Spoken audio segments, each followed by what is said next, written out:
son. Where'd you find this? Buckle up, buttercups. It's time to get down to business. Oh, yeah. It's the Totally Legitimate Business Podcast. Totally legit. Welcome back to the Totally Legitimate Business Podcast.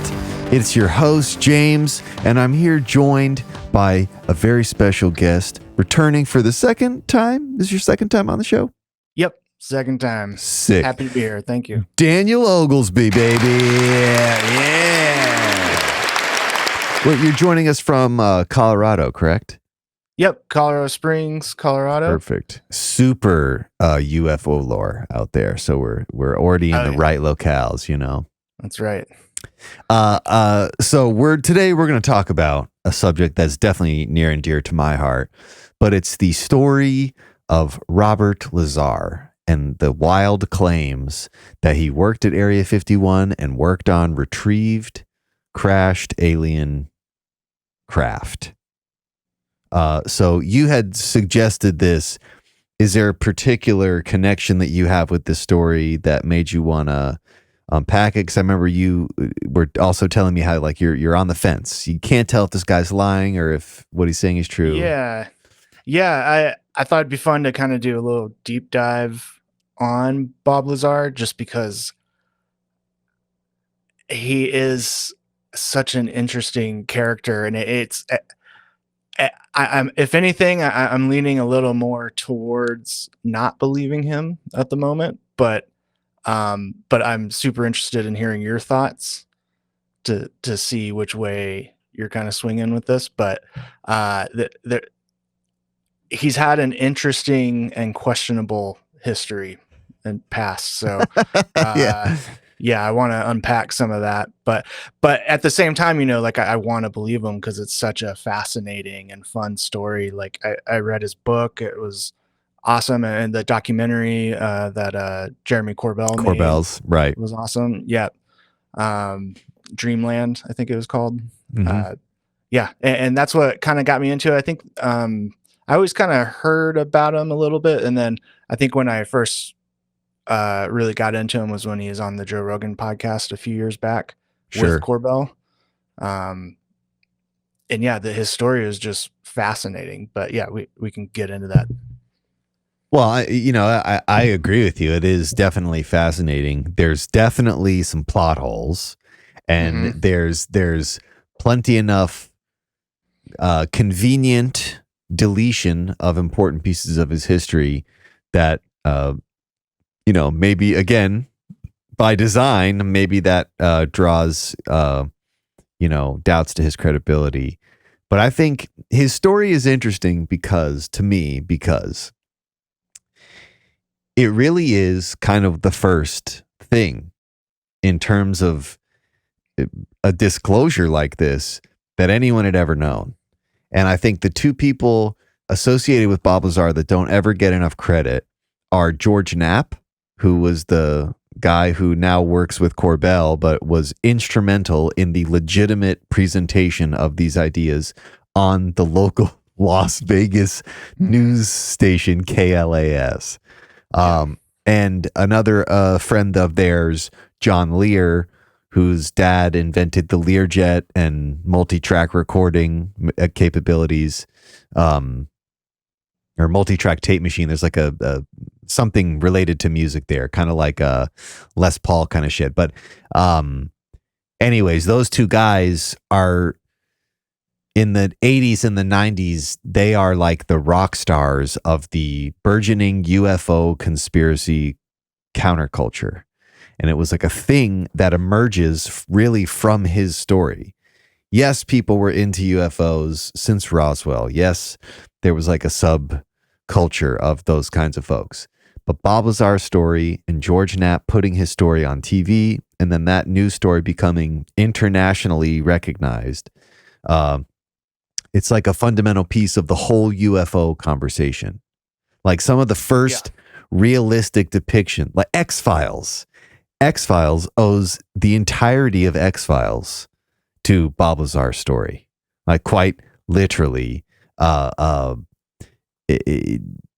it's just interesting in the the fact that it's still here and it's still such an super important part of the now developing UAP story.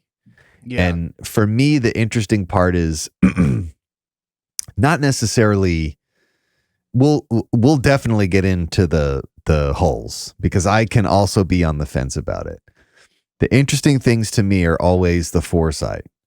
What of what he was saying is accurate?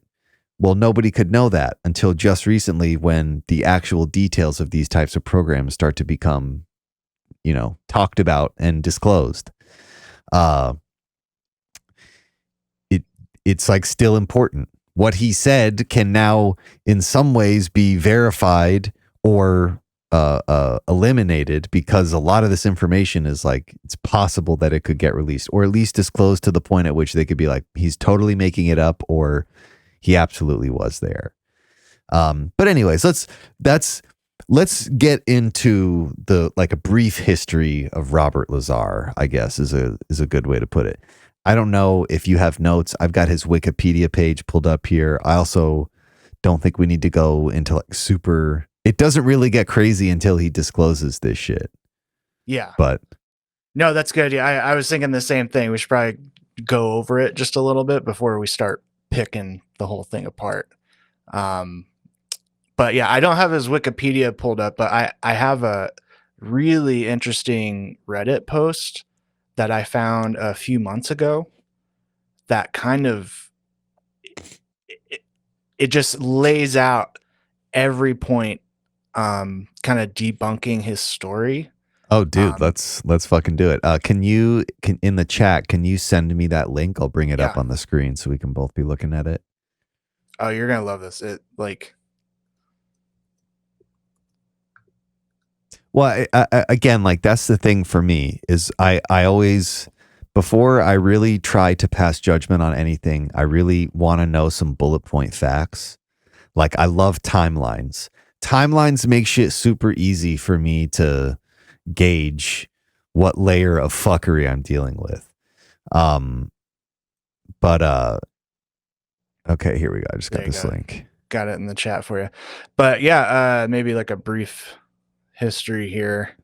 So just off the top of my head, so Bob Lazar, I don't want to get into any of the questionable history parts, but just kind of a broad scope of his story. Yeah, no, that's what I'm saying. That's what I'm saying. Yeah. So he apparently, what he says is he graduated he went to Caltech and MIT, and then he had installed, or he wound up working at Los Alamos National Labs.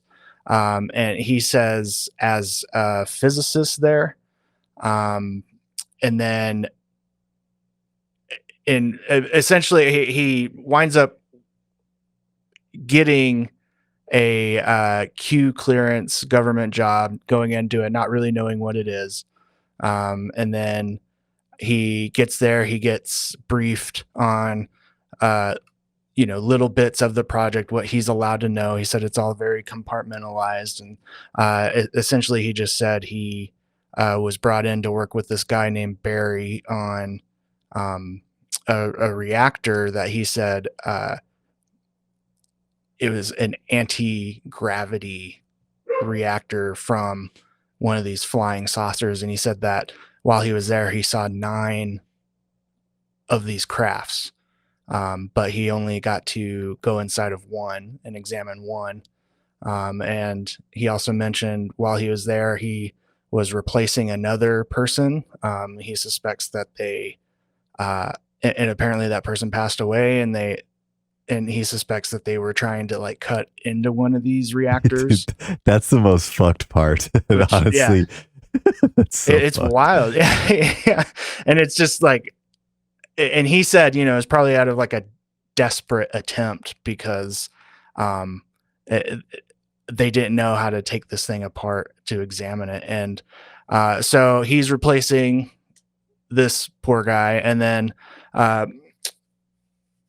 in his briefings, he was told the craft came from I forget which star system. Zeta Reticuli. Was it that one? Okay. I think so. Zeta Reticuli. And then I feel like that comes up a lot in UFO lore. And so in that, some of them, they hinted at that they came from archaeological digs. And so that they're potentially ancient. And then of all the crafts, they were all completely different. And they were all perfectly intact except for one, which he wasn't sure why, if maybe it was from them trying to cut into it, like they supposedly did with the reactor, or they shot it down. Yeah. He doesn't know. He wasn't briefed on it. He said I think at one point, I didn't come across this today when I was like reviewing all this, but I think he said at one point he walked past a room where there was a body, an alien body or something, and he just saw it in the corner of his eye, but he can't like quite confirm because his memory is fuzzy. But so essentially, to get this clearance, this Q clearance that he had to give approval to have his phones tapped. And he had gotten caught taking his friends out in the desert to watch these test flights. Like, he knew about them, and he said they're every Wednesday night because that's when there's the least amount of traffic on the highway nearby. So he'd take his friends out there and they would film it, and they started getting kind of careless. And so like the third or fourth time I think they went out there, they were actually in like an RV, and there was a bunch of them, and they're like filming it. Yeah. Yeah. John Lear was actually one of his friends that was out. Oh, was he one of them? Okay. I didn't know that. But yeah, he got caught. So and he knew he was in trouble at that point. And so he went in the next day to get debriefed on that. And basically these guys told him, we've been listening to your phone calls, and your wife's been cheating on you, and just saying and hinting at that he was in trouble. And so, he goes home and he's, nervous, obviously. And in not quite knowing what to do, he winds up reaching out to George Knapp, and I think John Lear helped put them in touch as well. Yep.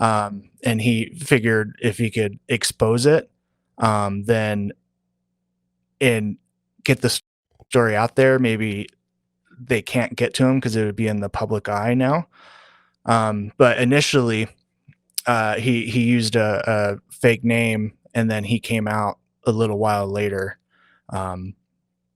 And since then, he's done all kinds of radio shows and been in documentaries. He had his own UFO radio show for a little while. He has a book now, which I find interesting because he's always claimed he wants to be out of the spotlight regarding the subject, and that he's not interested in UFOs and this and that. But oddly, he's quite well known and caught up in this community. And so this was all back, I should have clarified, this was all back in the 80s. I think he started working for Los Alamos in 82. Yep. And then I think he came on George Knapp's show in like 88, 89 was when all that was happening. Late 80s. Yep. And so his whole story and interest in his story has kind of been revamped over the past 3 years for our generation, after he went on the Joe Rogan podcast, and a documentary that Jeremy Corbell made came out on Netflix called Dreamland. And he also dropped a book with Tom DeLonge's company, To the Stars Academy, by the same name. Yeah. So that's kind of like a brief synopsis. That's pretty solid. That's pretty solid. That's pretty accurate to what his story is. It is kind of funny though, because now as you're kind of reciting it, there was all the shit that came out when he first did the first TV interviews, and he made his like first wave of trying to get the story out there. Then he goes quiet, and then the only other really big documentations of his story are the Corbell documentary and that Joe Rogan podcast. And honestly, the Joe Rogan podcast, he goes into detail that he doesn't go into in when he was doing all the TV shows and radio shows or the movie. The Rogan podcast, he's getting down to like the nitty gritty emotional component of his life at that point.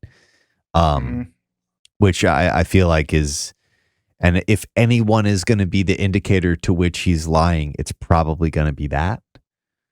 Yeah. I think that's why he was so uncomfortable. Yeah. Oh, 100%. In part too. And he said he had a migraine. Well, and but everything. they were also drinking, like they're all drinking a little bit of whiskey. Yeah. So like there's portions of it that seem genuine, but then there's also portions of it that are like, that's a very strange thing to be forgetting right at this moment. How convenient that you have a migraine that's making you forget these very important details. But yeah, he hit some spots where he just like refused to go further as well. Like, well, and it could also be like, this is why it's funny that it's still relevant. Because just like we see David Grush, who is, in my opinion, pretty believable, but also very guarded with how he says what he says, because he knows that he'll get in serious fucking trouble if he says something the wrong way or says something he's not supposed to.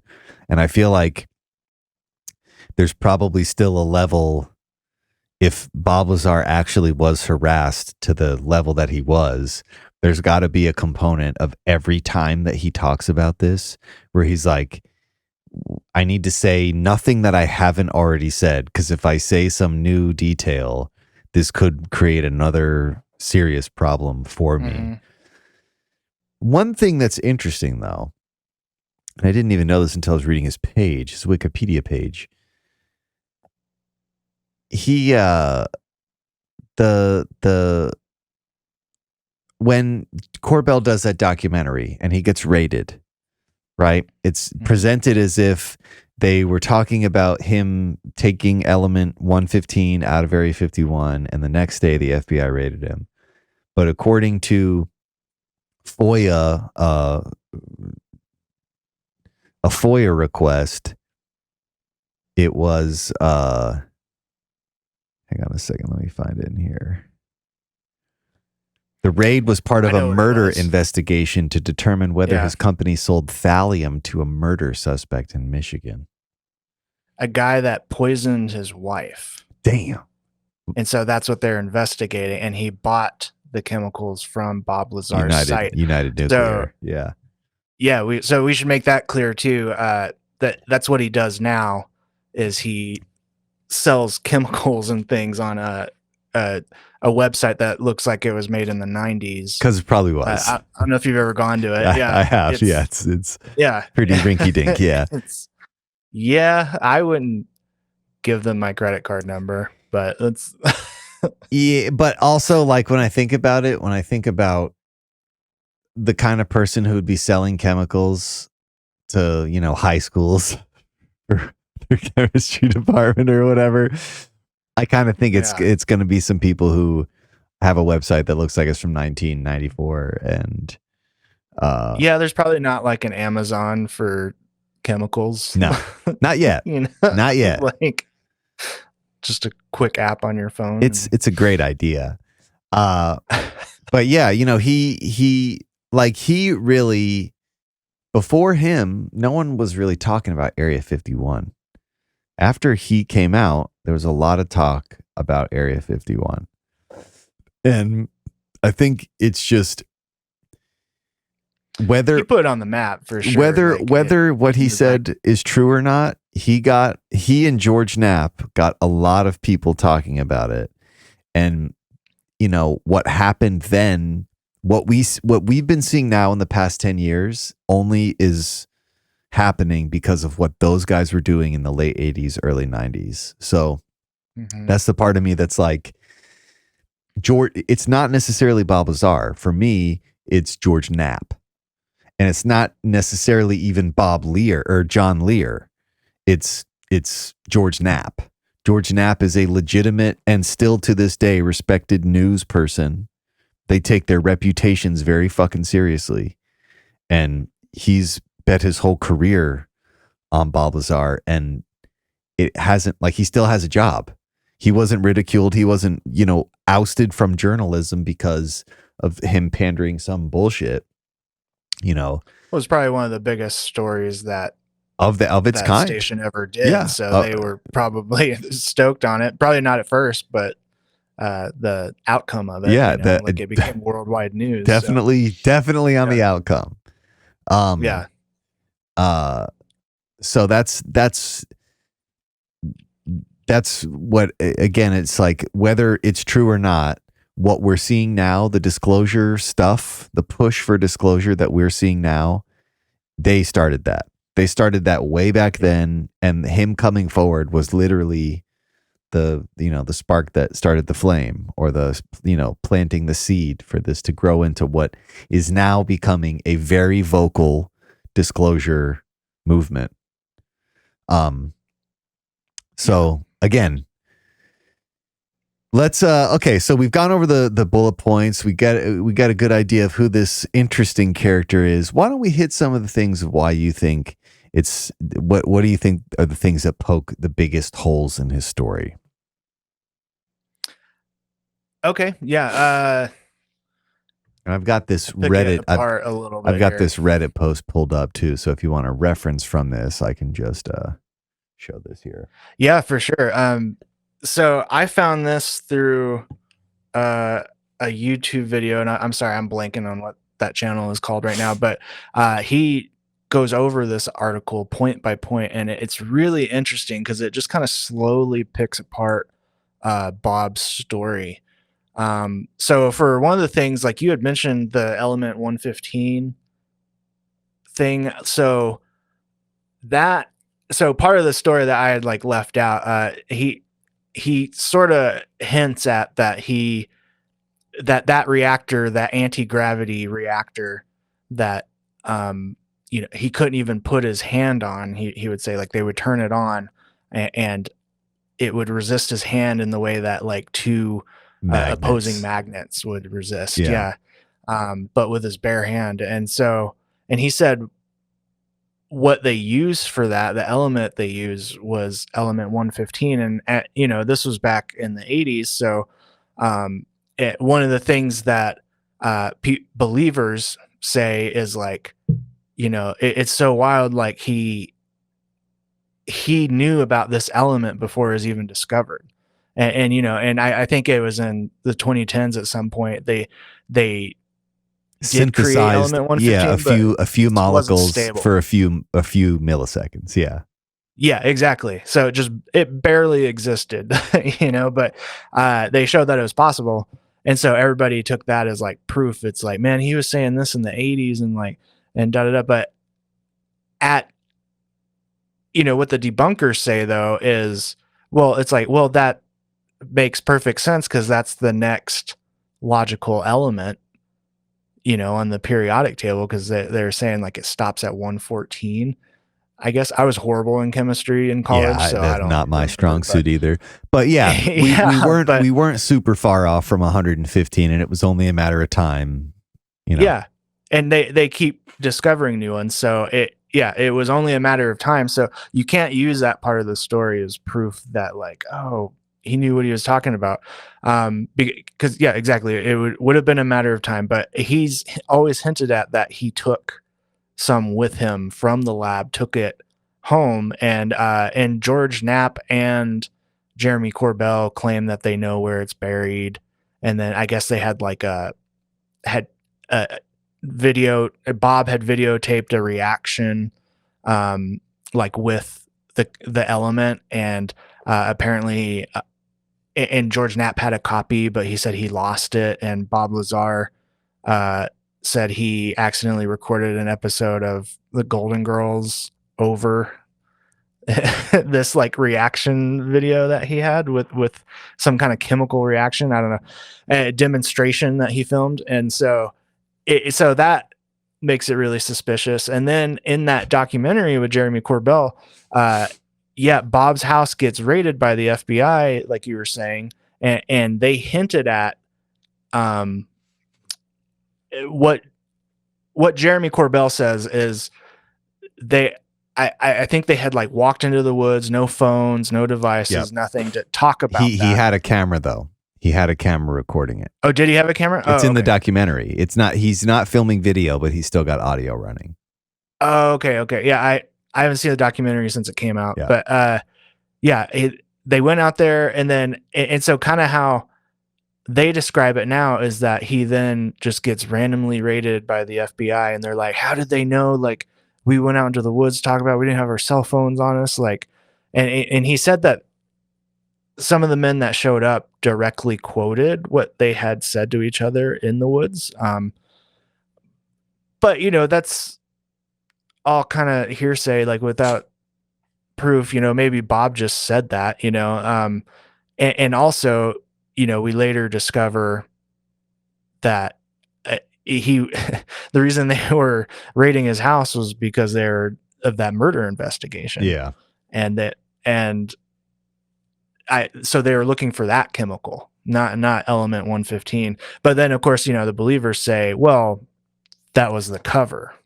It was an excuse to get into his house, to be fair, if they were going to do that is what they would do. They would absolutely create some kind of cover story so that some dickhead wouldn't FOIA the fact that they raided his house looking for element 115 that he smuggled out of Area 51. Well, that's why Bob's story is like the perfect story, because there's a conspiracy retort, plausible to everything. Plausible deniability. Yes. Yeah. Yes. Sure. Yeah, exactly. Yeah. And so that's why I kind of get stuck on the fence with him. But lately, I mean, so I guess moving on to some other points here. So that point number 4 there, he told a crowd, it was like an interview he was doing. And what's awesome about this post is there's sources for everything, like absolutely everything. Like, this guy did his homework, whoever posted this. So in 93, he was doing kind of this public interview kind of thing. And he was asked, he was like, all right, if you went to MIT and Caltech, because they can't find any evidence that he did, they're like, name your professors from both colleges, just any professors. And so off the top of his head, he's like, Duxler and Hosfield is what it says here. And so when they looked further into it, like, one of the teachers taught at Bob's high school. It says both Hosfield and then, Duxler. Yeah, no, and then the other one taught at Pierce College, where there is evidence that he went to Pierce College, and his high school as well. So like that, that does put, because he kind of makes the claim like they just did away with any evidence that he went there, but he actually did, like whatever this secret government program that are trying to cover up his educational history. But, when called out on it, he's found to be lying. Yeah. And even George Knapp agrees that he's lying about his education, but still believes his story. Well, I think Corbell, it even says Corbell on the Wikipedia page. It's like, Corbell's one of the people who perpetrated his story, but even he understands that there's some flaws. Well, I think it's definitely worth mentioning now, some other hilarious fucking criminal things he's had. In 1990, Lazar was arrested for aiding and abetting a prostitution ring. This was reduced to felony pandering, to which he pleaded guilty. He was ordered to do 150 hours of community service, stay away from brothels, and undergo psychotherapy. I want to say his claim here was that he was like doing their taxes, or like he was like doing some like mundane, like administrative portion. He said that he installed their security camera and their computers, and then that was it. Yeah. So that's what also brings, his credibility into question, and how honest he is. Cause he shrugs it off like, yeah, I just installed some computers. Who cares? And then, but in reality, he was the one interviewing the prostitutes that they're hiring at this brothel. And like, that's what he got in trouble for. Yeah. And I saw some rumor too that, something about installing cameras into the rooms there. I mean, which would definitely be, for blackmail. So yeah, oh, for sure. Or, so super questionable stuff. other strange and nefarious purposes. And then, yeah, he's got a bunch of United Nuclear associated issues. 2006, Lazar and his wife, Joy White, were charged with violating the Federal Hazardous Substances Act for shipping restricted chemicals across state lines. And then, oh yeah, here's that line. Author Timothy Good and filmmaker Jeremy Kenyon Lockyer Corbell, who have perpetuated Lazar's story, concur with this assertion. The criminal activity is really suspect. It's very strange. It's like, it's a lot of them are, I want to say there's some other, I guess the other thing would be the 2017 raid for the thallium sale. But I don't know. It said in that Lazar is not listed as a suspect in that investigation. So I don't think he ever really got in trouble for that. It was just another run-in with the law. But it's, those are hard to overlook in the sense that if you're judging somebody's credibility and claims like this, that doesn't necessarily help their case a ton. Now, also in the sense that this is all post his Area 51 time. And the claim here is that the government has made his life so difficult at this point that he has to scrimp work from wherever he can get it. And, United Nuclear doesn't really take shape until a little bit later, like later in the 90s. But, I don't know. In which, now he sells posters of his drawing T-shirts, the sport model craft he worked on. Yeah. Here, actually, this might be funny. Yeah. Just for fun. Uranium ore. Yep.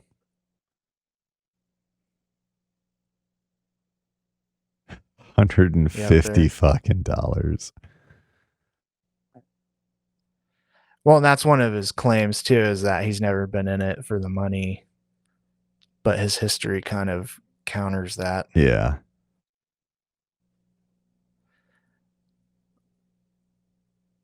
But I will say, to his credit, his stories always stayed the same, and he for the most part, he seems pretty at ease answering questions about it.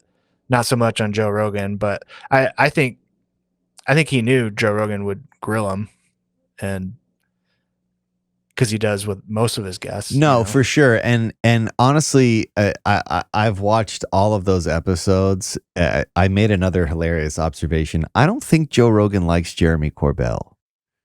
Or at least I don't think so. He is very annoyed by Jeremy Corbell. I don't think he just uses Jeremy Corbell to get bigger guests like George Knapp or Bob Lazar. But yeah, and I mean, seems that way. there was a large portion of that interview too, where like you can tell Rogan wants to press a little bit more, but he was also going pretty easy on him because he didn't want to fucking scare him away. I mean, really, scare him away. What's crazy is that when he first came out, he did a lot of talking, and then as theoretically the threat increases against his livelihood and well-being, he retreats into himself and doesn't really say shit for a long fucking time. George Knapp really kind of perpetuates the story. Bob Lazar himself doesn't really do much until the new push for disclosure. Tom DeLonge and To the Stars Academy, all those guys coming forward, up until David Grush and what we're seeing now. Again, like his story was crucial to the larger discussion of do we have this shit? What kind of technology are we talking about here? Do we have the ability to fucking interstellar travel? Like, I don't know. David Grush is another one in the sense that like he could be making it up, but at least David Grush has a provable backstory. Like David Grush has is bona fide. He has a track record. He doesn't have a crazy criminal record.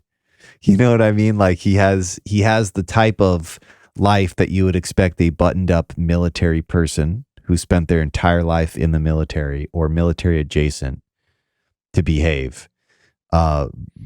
There's like this renegade mad scientist component to Bob Lazar that is not what you would typically see from people who are going to be doing some of the most cutting edge. And in my opinion, like it's just not, I don't foresee a lot of those people being as adept with storytelling as Bob Lazar is. Yeah, well, and it's wild how similar David Grush's take, at least what he's been allowed to talk about, is to Bob Lazar's story about, these special access programs and how threatening they are. Like if you try to leave or share any information the way that he's doing. Especially then. And the only reason Grush can do it is because he didn't sign on to any of those special access programs. He was just asked to investigate them. And I've seen in some of the recent interviews he's done, and because people ask, like, why are you talking about it? Why do you get to talk about it? He's like, well, I wasn't a part of it. But that's also what makes his testimony questionable too, because it's all, just believe me at my word and produce no evidence, unless he gets a skiff. Obviously, well, that's the thing, is he actually has the ability to be like, I can't say that open court, but I have the ability to discuss and disclose classified information to people who are allowed to hear it. That's where it becomes a game changer. And again, the whole reason he was really investigating it is because they wanted to see where this fucking money was going. And it turns out they were lying about where it was going, and it was going to fund like some fucking future technology research that the government had no opinion on or ability to weigh in on at all. And they even talk about it in the Rogan, Corbell, and Bob Lazar episode. A briefing had just come out around that time, and it was a high-ranking individual in the Department of Naval Intelligence or something, like somebody high up in a branch of the military that would be overseeing a special access program like this, like future weapon technology kind of shit. And he's basically having an argument with somebody from Bigelow Aerospace, maybe. That name comes up a lot. Yeah. Well, especially in the 90s, because he was kind of like dominating that space in the 90s. And he personally wasn't in charge of, but it had speculated that Bigelow was the contractor that was given one of the contracts to retrieve downed craft. And that's why Bigelow knew so much, and that's why Bigelow was always able to be on the cutting edge of the shit, because his company was tasked with the program or was one of the companies tasked for craft retrieval and reverse engineering. But and he had hired Bob Lazar too, I think, for like 2 years, and gave him a lab and everything. And then I guess he wound up letting him go because he, I think it was during the brothel investigation, and apparently he didn't even use the lab. He just used it to store his furniture. Oh. or something. Cool. I read something about that today. I was like, man, this guy, he's a he's a character. He had a brothel to run. All right, cut him some slack. He'll get to the lab when he has time. Yeah, I think that's in this list here too. But yeah, exactly. He was busy interviewing prostitutes. He didn't have time for Bigelow Labs. I mean, Bigelow Labs sounds boring as shit. Most people, when given the opportunity to interview prostitutes over doing some science in a lab, they're going to choose that every time. Can you fault him for that? Sure. Yes, we can. We absolutely can. But yeah, I guess the whole point of that tirade is like how he laid it out back then is what we know now by other people who have come forward. It kind of is how that world operated. And, in the 80s and 90s, the stakes were higher. Also in the 80s and 90s, this kind of gets breezed over. I remember in like the beginning days of the fucking internet. This was like one of the first things I stumbled down. Early 2000s, when I had access to the internet and computer, I went down the Area 51 rabbit hole. I was in one of the first internet rabbit holes I got sucked down. Maybe this might have even been before 9/11, like long fucking time ago. And even then, God, I completely forgot the point I was going to make. All I'm trying to say is this shit has been around for a long time, and that is a world that historically was not seen into. And the only real conversation at that time that was being had were by really crackpot people. Even John Lear, who is, he also has bona fides, but he claimed to know way too many specifics about alien races that he probably picked up from some of the kookier people in the alien conspiracy realm. But at that time, in the late 80s, early 90s, there were a couple interesting things going on. Bigelow historically also owned Skinwalker Ranch for a period of time. But in the late 80s and 90s, crop circles were a big thing, and cattle mutilations. Here's another layer of this story that's undeniably true. This shit was happening all over Colorado, Nevada, all over the Midwest. These cows, like surgically stripped apart. Let me see if I can find something here. And I don't know if, how can I even find this? How do I turn off safe search? Jesus Christ. Off. Okay.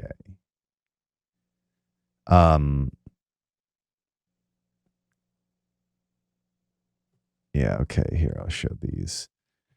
These were real things. Like these cows their delicate glands were sliced open with laser precision.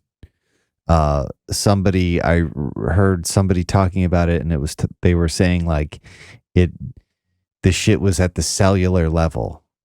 Like this is cut up. This is all at the seam of the cells that connect to make that tissue. That's how it's like. There's like no blood. There's no footprints. And these are being found all over the place. Heavily fucking documented. Sensitive organs missing. Laser-like precision. And there are plenty of people that said this shit was humans. There's plenty of people that said it was UFOs. At the end of the day, it was actually happening. Local law enforcement, motherfuckers who do not play around with kooky conspiracy ideas. Local law enforcement were like, I have no fucking idea what this is. Never seen anything like this. This is very strange shit. Yeah, and I think some of them were like missing internal organs without incisions as well. No, dude, and super bizarre. Heavily fucking documented. Heavily documented. So I think there's this other, I keep bringing this up. Maybe I brought this up the last time. This book, I could tell you, but then you'd have to be destroyed by me, by this guy named Trevor Paglin. Oh, It's a book of oh shit, that's the Janet Airlines. That's the Janet Airlines patch. just by chance. But it's patches that are there. It is right there. Janet Airplane. Janet airplanes are the planes that shuttle people to and from McCarran, Las Vegas Airport to Area 51. But these are all patches that are associated with previously classified, currently classified, or recently declassified. Mostly Air Force, but airborne military flight patches. Typically with every program that the military does, they have a fucking associated patch. This one, oh shit.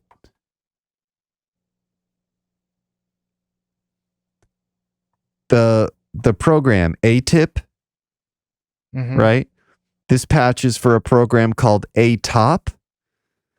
Oh. The 5 and 1 color red star mean this was Area 51.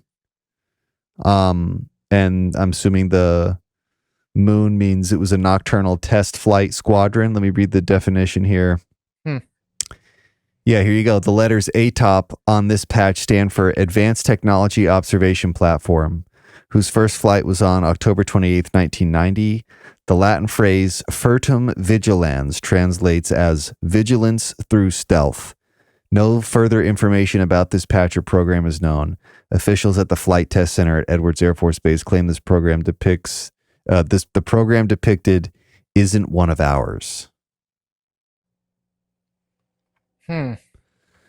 Anyway, this book goes into this is another good one. Oh yeah. What does that say on it? It's a couple different things. It says classified flight test, gustatus similis pullus, to serve man. And I think the bottom says tastes like chicken. But it's an alien holding a B-2 bomber with the radar equivalent of no trace. This one actually has some detail on it. This was the original version of a patch commemorating a flight test series involving a B-2 Spirit stealth bomber. The Greek sigma symbol on the test shape's outline signifies the unknown RCS value. The bomber, 509, refers to the 509th Bomb Wing, which operates in the United States stealth bombers from Whiteman Air Force Base in Missouri.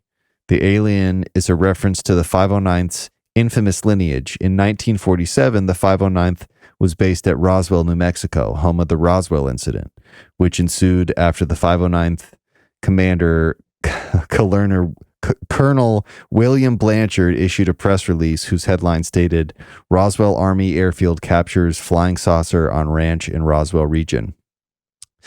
The dog Latin phrase, gustatus similis pullus, translates as tastes like chicken. Note the knife and fork. This patch was eventually modified when Air Force officials insisted that the phrase classified flight test not appear on the design.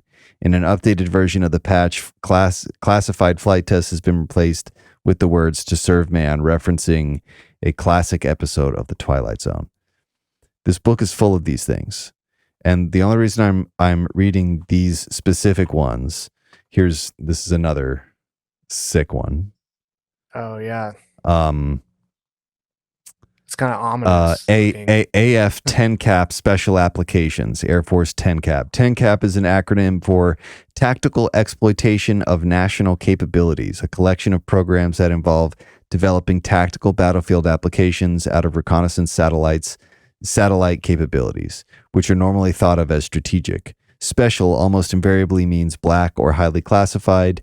The phrase odorant du metruant is associated with Caligula, the 1st century Roman emperor whose name became synonymous with depravity, madness, cruelty, and tyranny. It translates, let them hate so long as they fear.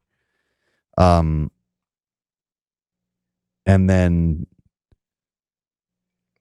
you know what's funny? I haven't read this book in a while. Not since all this shit has come out. And honestly, I think I'm going to read through this tonight because there is like already I'm like reading and seeing context that didn't make sense to me 10 years ago when I read this for the first time. But Yeah, when now you mentioned it, Jimmy, it's a lot of weird like shit that's clicking. I looked it up on Amazon and it was like $500. Really? Are you serious? Yeah. Yeah. Just look again. Because, yeah, when you told me about it last time, I was like, I definitely want that. And here, I'll look again. Holy shit. Did you find it? Wow, that's the paperback version. Yeah. Isn't that crazy? And I think there's just a single copy. What's so funny is I've like ordered this book as a thing for, oh no, there you go. More buying choices, 22 new and used. Yep. Used acceptable, used good. Oh, how much are those? $50. Okay. But even that's expensive. Like I remember buying this for people and it was $14. You also might want to check not Amazon, but that's fucking insane that the paperback version is. Oh yeah, the hardcover is $85. Jesus Christ, and it's for sure used. Well, that is 100% in response to all the shit that's happened, and I almost guarantee, like the same thing that was just clicking in my mind. It probably clicked in other people's minds who read that book. Trevor Paglen also has a book called Black Spots on the Map, where he like pretty strategically takes apart how to reverse engineer the black budget, which is the portion of the defense budget that doesn't get disclosed, which is what is paying for all of the programs that would be associated with this kind of shit. The whole reason that's why there's congressional interest in the UAP, dude, this is stuff right and now this is the thing is because what is happening here is literally a crime. They're lying about spending money that our tax dollars. They've been running a multi-decades long program, spending Christ knows how much of our fucking money on this shit, and we're not even allowed to know anything about it. And you know, I understand the implications, but sorry, like we've spent too much of our fucking money on this to know nothing about it, and to have I'm not too confident on politics in general. I believe a lot of it's a little bit more of a fucking show than most people would like to believe. But even in the show where we elect our leaders, the leaders that we've selected from the slim pool of choices, even those people don't have access to or knowledge of this shit. And it's just insane. Yeah. That other book, where Black Spots on the Map, where he talks about the amount of money that just isn't disclosed. We just don't know where it's being spent. And to think that even a slim portion of that, and it's a lot of fucking money. It's enough money to fix at least one of the problems that we have in this country. Yeah. And we don't know where it's being spent. And a lot of it, they're not telling us, or they're deliberately misleading it because we wouldn't approve. If we knew the details of this shit, we wouldn't approve it. That's the only reason you don't go to Congress. That's the only reason you don't involve.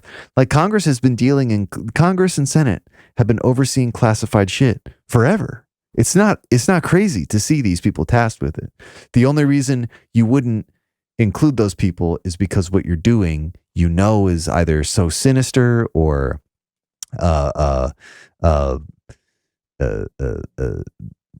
incorrectly motivated that they're not going to approve it.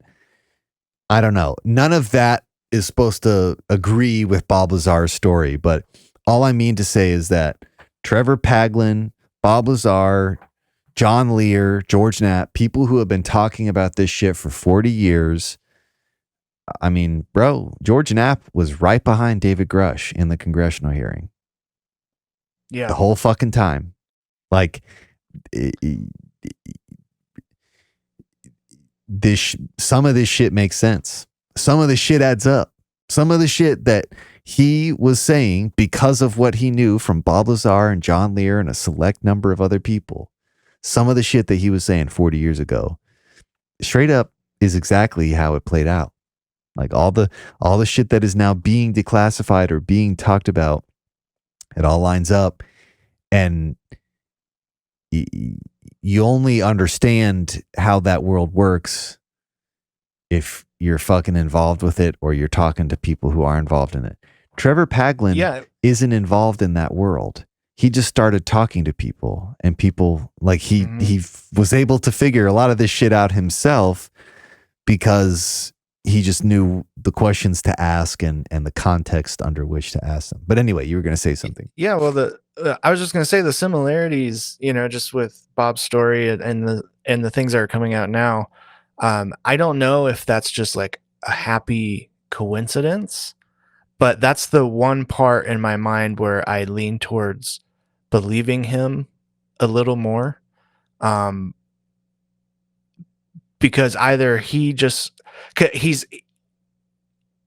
if they really want to keep things under wraps, they're going to pick questionable characters like Bob, who then can be picked apart and their character can be brought into question.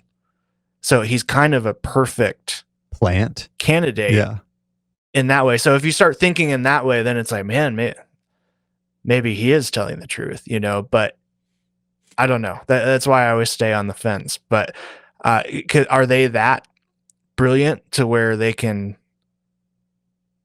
really determine the character of someone that they want to nominate to be in this program? Or, you know what I mean? Like, are they that good at breaking down psychologically someone? Dude, that's their business. Like, well, it's just wild that, and that was back in the 80s too. Bro, they were dosing people to see the reaction in the fucking 50s. They were in the 80s. They had a remote viewing program. They were paying scientists. And I'm not trying to say like the 80s were a long time ago or anything like that. I just mean in the sense of like, what's that show where like the FBI agents, they interview serial killers and like Mindhunter. Like that. Yeah, like they learn so much in that period of time. So all I mean is just development of it. You got to think about when they were fleshing that out at the FBI, that's because enough documentation of psychology existed for them to be able to look at a series of murders and say with a very high degree of accuracy, this person is X years old. They are X this, X that. They live X. They drive X. That the show Mindhunter. They put a rocket on their Honda. Yeah, no, seriously. The show Mindhunter is they're not developing that science there. It was already a science. It was the FBI rolling it out as standard practice. So and that was getting really in like the 70s and 80s. Well, they had it so like finely tuned and narrowed down to where it's like they works. Teach a course on it. It works most of the time. Yeah. Like, so I guess that's what this. Yes, they absolutely, if we're entertaining that idea, they absolutely would have had the ability to do that. And that's not including the CIA. Dude, I was reading a bunch of documents from some shit in the 50s in the CIA where they were talking about remote viewing, astral projection, controlling the wave state of your brain through meditative practices. Like, this is not, the shit goes deep. MK Ultra was another multi-decade program that was hidden from the American public and Congress and Senate, records destroyed because of how sinister and fucked it was. But a lot of the science that they took away from that, it actually informed them how to successfully control perception on an individual and mass scale. Just look at shit now. You know what I mean? Like, Also with Bob, they probably knew he had lied about his education, potentially to work at Los Alamos, and because they dug into his background. He talks about that, so maybe like they had something on him. They're like, oh, we can easily discredit this guy, like let's bring him in here. It wouldn't, and he's more of an enthusiast than like a professional. I will also go back to the FBI and CIA. Both of those institutions, it was standard practice as far back as the 50s to always have dirt on somebody. Doesn't matter if they were on your side or not on your side.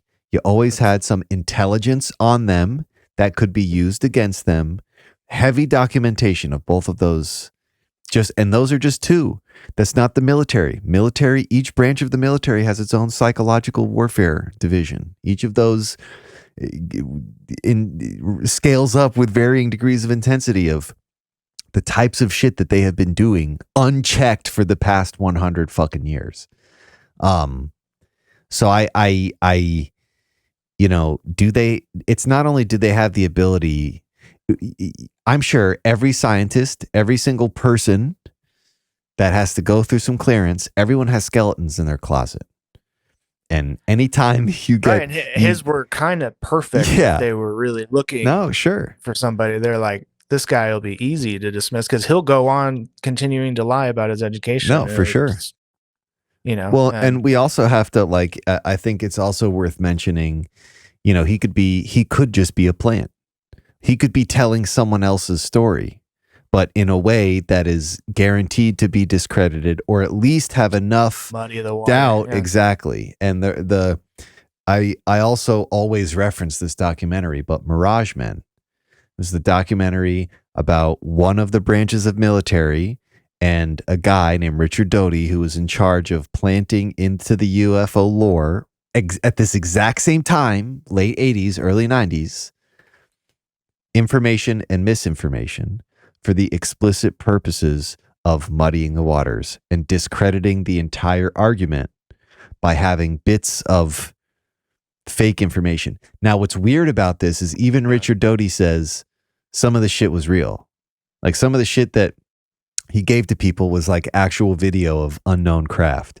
But then he would also give them easily debunked, or at least from the military's perspective, able to be debunked information that when they went public with it, the government would say that's not true and it would burn their reputation. So it is worth at least entertaining that maybe he's a covert agent in that respect. His purpose is to spread. He did have some real experiences. Some of that information is real, but it's not how it's being presented to us. Isn't necessarily the kind of context that is correct. It's not the thing that gives us the best idea. Maybe it was an attempt on a much more public scale, the government to be like, yeah, if you come forward with this, we'll kill you. Look what happened to this guy. And he knows about all the shit that happened to the other people. So I don't know. Again, I look at all the shit that's happening now and that could all be bullshit too. We just don't know until we start seeing fucking UFOs. Until I start seeing alien craft, we just won't know if any of this is real or not. Well, would you say you're on the fence with Bob Lazar too then? Yeah, no, for sure. George Knapp, I'm not. George Knapp, I believe that he believes what he's saying. Bob Lazar, I'm on the fence. And again, that's why that Rogan podcast episode is crucial. That's the one. If you want to see if he's lying or not, somebody needs, and I'm sure they have, somebody who understands how to read body language. Analyze that one. Yeah, I need to look that up. I'm sure there's plenty of those. That is the one. If there's any hard tells, that is the one for sure. Yeah. Well, they did do a polygraph tests on him, and they came back inconclusive with 2 different examiners. It was 3. So first guy took it and said it looked like he was being truthful. Second guy took it, looked like he was being truthful. Third, or maybe even a fourth guy looked at it and said it was inconclusive. And because one of the people said it was inconclusive, they all said they wouldn't rule on it. And I don't think they ever did another polygraph. Yeah, so that is in this Reddit post as well. Let me see. And I think and he posted the original report. Oh, wow. As well. This guy, man, this post is so good. So it's point 11, I think. Yep. Bob did 2 polygraph exams. So one he failed, and then on one set, and then passed another set, and so they ruled it inconclusive. And then the second one, 4 sets of questions, and he failed the first set of questions, but passed the next 3. And then this was determined to be inconclusive too, I think, and they got another opinion, and he said it seemed like a story he learned by heart. You see what I'm saying? So it's like that's some fucking spy shit. That's some spy shit. Here's your backstory. This is what you tell people. This is what your purpose is. So you think he really might be a plant? It's very possible. I've heard that rumor before, but it's very possible. And the only reason I say that with confidence is because it is known that at that time, multiple branches of the military were conducting misinformation campaigns in this specific area. And the prevailing theory is maybe it's not even, maybe none of this shit is UFOs. Maybe it's all technology we have. And by putting these plants out there saying it is UFOs, it's meant to scare everyone, A, into like looking into it or disclosing about it, or B, the general public into and foreign enemies, like, oh shit, they have downed alien craft, I don't want to fuck with them. Like it's a power play, but really it's some advanced, space technology, some advanced propulsion technology that we have. I don't know. Him reciting it like a story, and the fact that it's never changed and it's always been kind of like the same regimented tale, and the fact that multiple branches of the military had misinformation campaigns and specifically targeting the UFO community, you gotta at least entertain it. You know what I mean? Like enough of the pieces are there for you to be like, it's not to say he was, but we can't say that he wasn't. There was only one other thing that really stood out to me that really seems to discredit Bob as well, is his pay stub that he's provided. I guess it had the incorrect name. So I think what do you have? The correct name was Office of Naval Intelligence, but on his pay stub it said Department of Naval Intelligence, I think. And then it had like an incorrect ID number, and I think it also had his wife's social security number instead of his on it. Interesting. Or something like that. Yeah. So I think it's in this post. Let me find it. Oh, a fake W-2. The W-2 Bob showed 0.6. had. Yeah, I see it. Yep. Yeah. An employer that did not exist. It noted the Department of Naval Intelligence rather than the Office of Naval Intelligence. The W-2 was also typed and not printed. It also had a bogus MAJOMB number typed in when a legitimate number was already there and printed. Yeah. Yeah, I mean, they went and deep. then I can't remember where They went heard real the deep. wrong social security thing. But so that's a pretty big red flag too. Oh, and his description of the saucers in 0.5 above that, he talks about how he was shown Billy Myers photos, which have, been debunked. Yeah. And his description of like the Jello mold saucer in particular. Yeah. It's really funny too, because I was going to make a suggestion of who to do a deep dive on, for another one. And I feel like, I don't know if you're familiar with the Billy Meyer story at all, but not as much as Lazar, dude, but yeah, I am. Okay. I stopped looking into it after I found it all debunked. So Billy Meyer has some portions of his shit has been debunked. Some portions of his shit, just like Bob Lazar's, haven't necessarily been debunked. And there's a documentary that I'll send you the link to. But you should watch that, at least that documentary and a few other things, and then we can come on and debate kind of some of the strong points with his shit. Definitely check it out. Well, that seems to be a running theme with a lot of these guys, is they later do things to help push their story that aren't true, but claim that it comes from like whatever experience they did have. They're like, no, that part is true. Yeah. It gets hairy. I don't know. Well, I mean, it all gets hairy, especially because it like becomes these people's identities. And like in some respect, how could you avoid that? That's just like, what it's going to be. But that is also what makes it kind of fishy, because it's just like, what are you doing this for? What is the real purpose here? We have to take them at their word for the attempts that are made on their life and the difficulties that are afforded to them because of the decisions that they made. But